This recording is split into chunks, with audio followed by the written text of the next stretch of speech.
Right. Good morning, good evening, whichever the world, part of the world you are from. Um, and I welcome you all for the session on how the conversational assistants or the chatbots are being changed with GPT coming into the technology space. So I'm super excited to present what we from Purple State thought the journey of GPT is going to be.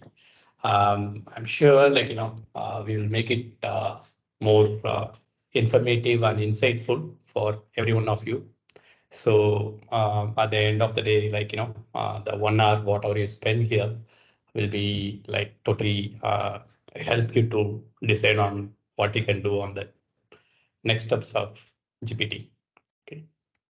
So yeah, so quick introduction where we are from. So we are from iLink Systems. So iLink has uh, different companies like doing different services under its umbrella, and Purposelate concentrates on CAI, conversational AI, and we have started in 2017. So instantly, iLink Digital has been uh, consecutively winning prize from Microsoft partnership, and this is the second year on the Microsoft BA tool. Okay, so move on. Bit of background of what we do in Purple Slate. We are a conversational AI startup, and uh, we believe the how smart conversations uh, the computer systems can have with the human will change the way how they interact with the computers. So it is always a challenge, which is thrown to the human computer interface. Actually, we started with green screens, and then we moved to Windows, and there was UI, there is mobile, and we strongly believe the next wave of actually which is already happening, the next wave of interface will be human language and the voice actually. So that is where we focus, purpose state focus, and then we try to solve interesting business problems using conversational AI.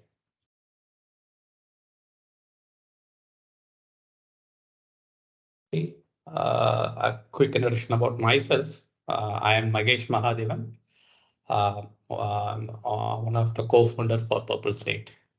Actually, Purple Slate started in 2017. So until 2017, I have been in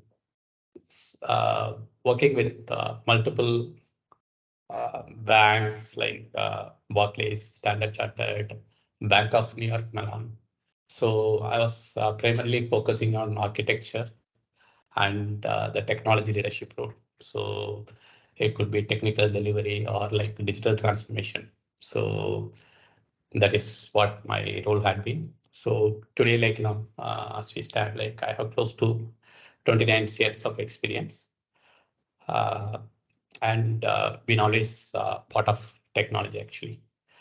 So I really enjoy. What makes me more happy is what are the code what you write to see it is being used by uh, thousands or millions of people across the globe, and that is what makes my job exciting, and that is what I enjoy doing it actually.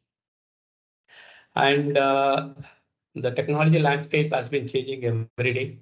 So I spend a lot of time exploring what is happening latest in the industry, and then how do we apply some of those technologies to the uh, business to see to bring success to the customer. So that is where that is a bit of background about me. All right, so before we get started, I want to clarify some of these terms actually. We are going to talk about more about these terms today. So I thought it is better for everyone to sync up ourselves actually in these terms, so that if you are familiar, well and good, and if you are not familiar, no issues. I mean, this can be an opportunity for the first time you're hearing it. That's also fine. Or you might have heard and then you might have a different understanding than what we have. So it's an opportunity for us to just validate and then sync up ourselves on all these terms actually. So artificial intelligence. Okay, so this is anything where you write a computer system to mimic a human intelligence. So it could be as simple as a decision tree. So you don't need fancy algorithms. You don't need a large data set. Anything which tries to mimic human behavior, human intelligence. So whatever which can replace the human intelligence with its own automated system, that is artificial intelligence actually. Okay. So machine learning is the next term which you will hear often.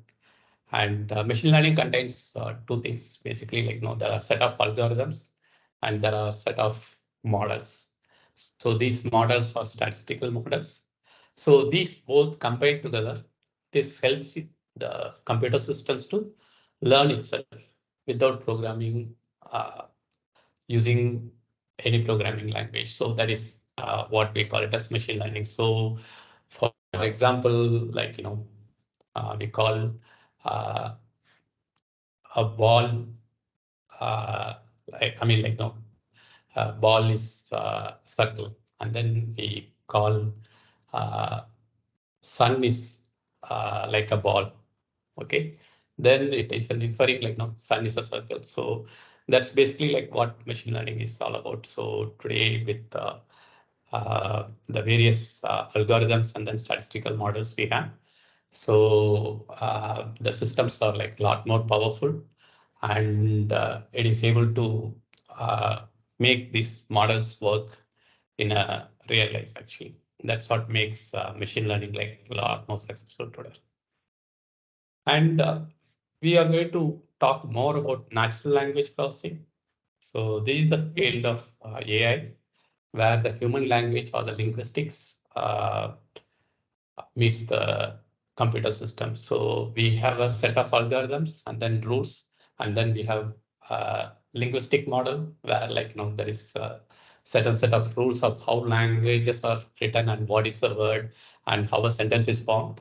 So how do we marry these together to make sense of the computer understands what the natural language is and then computer responds in a language. So there is this field has two major subdivision.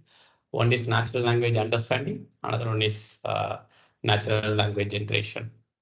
So we are going to focus more on the generative part today, but having said that, we will also talk about the understanding part. Then there's a term which you frequently hear, supervised and unsupervised learning.